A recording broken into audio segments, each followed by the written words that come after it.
नमस्कार प्यारे विद्यार्थियों। जैसा कि आप सभी जानते हैं कि हमारी वीडियो की जो श्रृंखला या सीरीज चली हुई है, आज हम उसमें सर्वनाम के बारे में अध्ययन करेंगे और जानेंगे कि सर्वनाम हमारे एग्ज़ाम्स और हिंदी ग्रामर या हिंदी के पाठों को समझने के लिए कितने आवश्यक हैं। तो आइए चलते हैं कि सर्वनाम शब्द दो शब्दों के मेल से बना है। क्या? दो शब्दों के मेल से बना है। एक तो होता है सर्व और एक होता है नाम। किससे? दो शब्दों के मेल से बना है सर्व प्लस नाम। सर्व का अर्थ है सबका, अतः सर्वनाम का अर्थ है कि सबका नाम। जो शब्द संज्ञा शब्दों के स्थान पर प्रयोग किए जाते हैं वे सर्वनाम कहलाते हैं, जैसा कि आप सभी जानते हैं। बट इसका यूज कैसे कैसे होता है वह जानेंगे। कितने प्रकार होते हैं इसके, है ना, और कैसे कैसे उपयोग में ये लिए जाते हैं। परिभाषा तो हम सबको आती है, जैसे मैं, हम, तो, तुम, यह, वह, कोई, कुछ, कौन, क्या, सो आदि सर्वनाम शब्द हैं, है ना। और अन्य सर्वनाम शब्द भी इन्हीं शब्दों से बने हुए हैं जो लिंग, वचन और कारक की दृष्टि से अपना रूप बदलते हैं।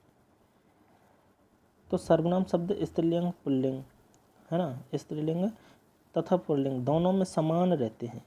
जैसे मान लो कि आपसे कहा जाए कि लड़का, तो आप कहेंगे कि वह जा रहा है। वहीं लड़की के लिए आप कह देंगे कि वह जा रही है। तो यह वह शब्द जो है, क्या वह शब्द जो है वह कहीं भी नहीं बदला है। तो इस वजह से जो वह है वह क्या हो जाएगा, आपका सर्वनाम हो जाएगा।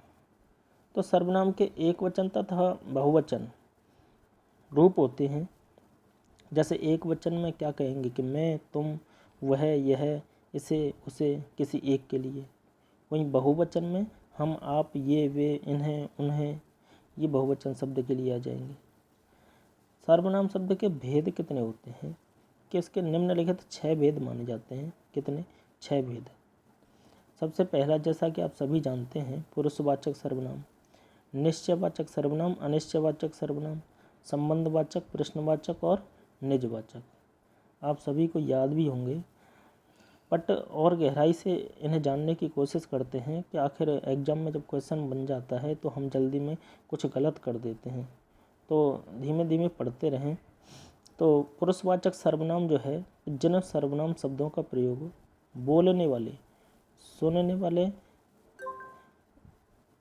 या अन्य व्यक्ति के लिए, बोलने वाले पुरुषवाचक सर्वनाम क्या है कि जिन सर्वनाम शब्दों का प्रयोग बोलने वाले, सुनने वाले या अन्य व्यक्ति के लिए किया जाता है तो वे कहलाते हैं पुरुषवाचक सर्वनाम। जैसे मैं, अब मैं कौन हो गया? बोलने वाला। वहीं सुनने वाले कौन हो गए? आप। तो मैं, तुम और वह, ये किस सर्वनाम के उदाहरण हैं? पुरुषवाचक सर्वनाम के। आई होप आपको क्लियर हुआ होगा। नेक्स्ट देखते हैं कि मैं सोने जा रहा हूँ, है ना, या तुम्हारा नाम क्या है, वह कल जाएगा। तो ये सब क्या हो जाते हैं? पुरुषवाचक। मतलब पुरुष जो होते हैं, आप इसको भी गहराई से अगर समझें तो पुरुष जो होते हैं 3 प्रकार के होते हैं। पुरुषवाचक सर्वनाम जो होते हैं कितने प्रकार के? 3 प्रकार के। सबसे पहला उत्तम पुरुष, एक होता है मध्यम पुरुष और तीसरा होता है अन्य पुरुष।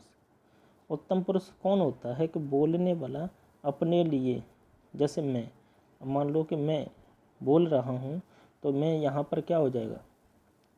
उत्तम पुरुष।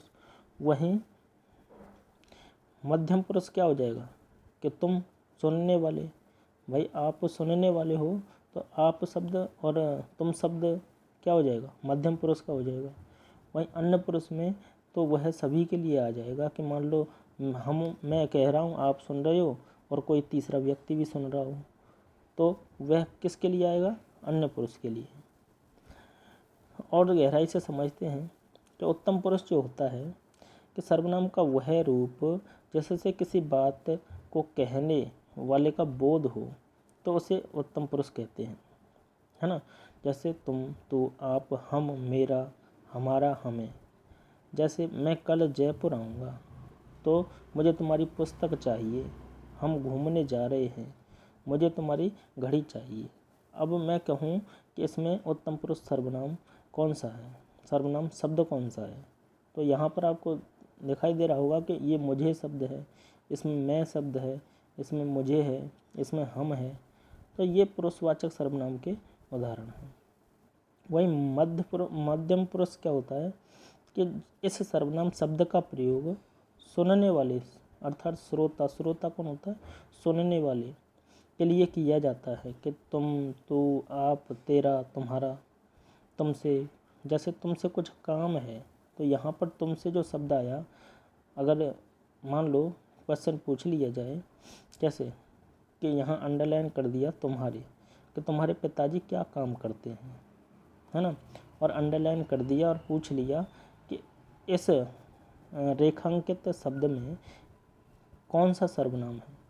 तो यहाँ पर आपको बताना होगा कि तुम्हारे शब्द जो है ये मध्यम पुरुष का आ रहा है ना।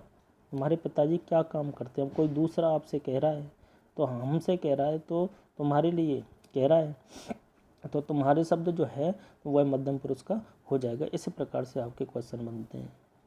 नेक्स्ट अन्य पुरुष जो है, अन्य पुरुष जिन सर्वनाम शब्दों का प्रयोग बोलने वाले और सुनने वाले व्यक्ति के अतिरिक्त किसी अन्य व्यक्ति के लिए भी किया जाए तो वह होता है अन्य पुरुष।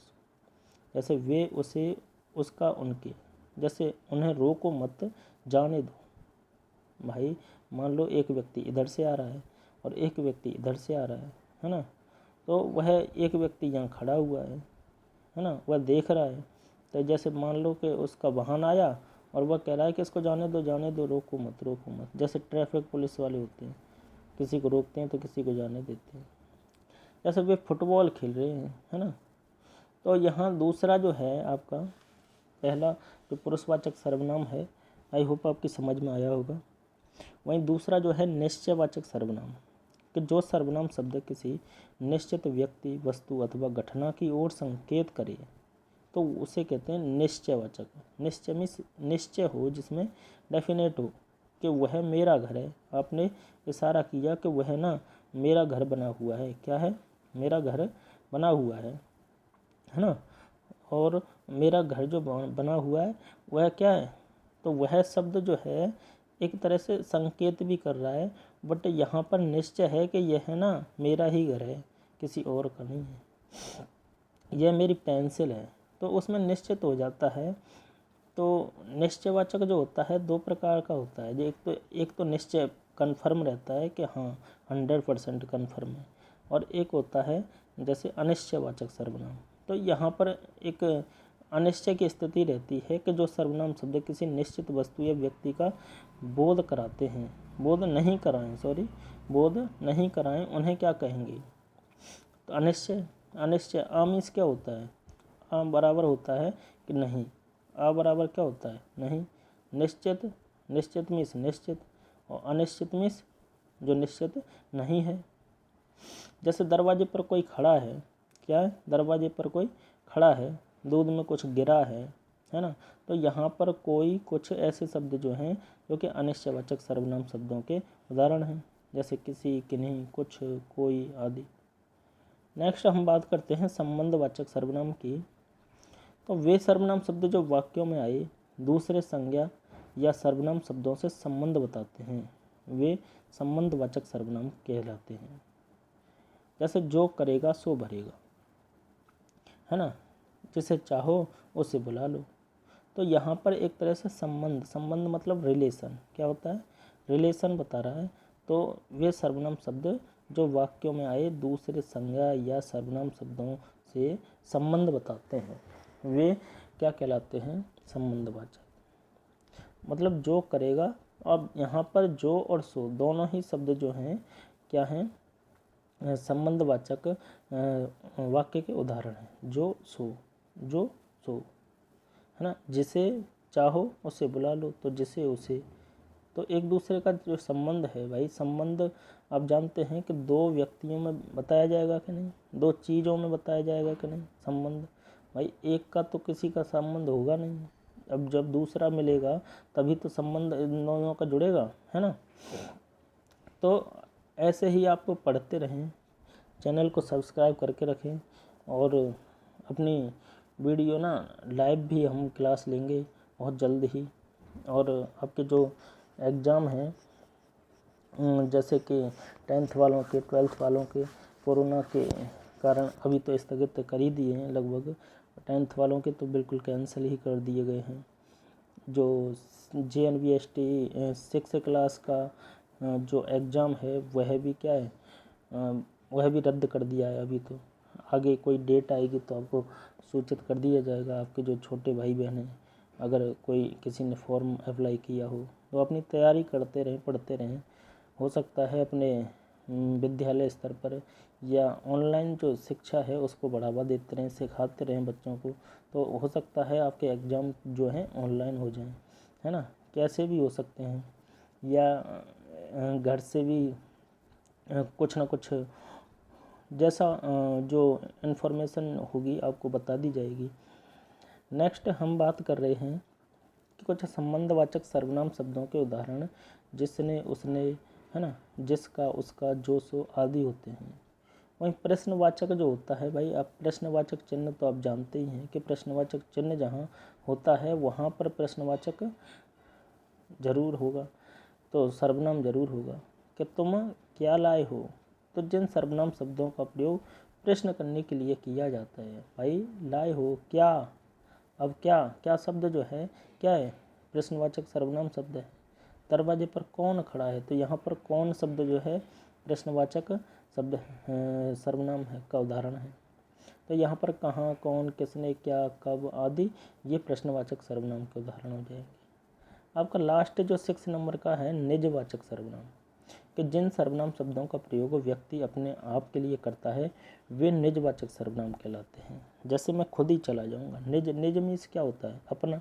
निज मीन्स क्या होता है, अपना, अपने आप, खुद, है ना। तो निज मीन्स होता है अपना, कि मैं खुद ही चला जाऊंगा, हमें अपना काम अपने आप करना चाहिए, है ना। तो कुछ प्रमुख निजवाचक सर्वनाम शब्दों के उदाहरण जैसे अपने आप, स्वयं, है ना, खुद, ये सब हो जाएंगे। तो इस प्रकार से आप जब देखें शब्दों को तो आप पहचान पाएंगे कि ये किस वाक्य का या किस सर्वनाम का उदाहरण है।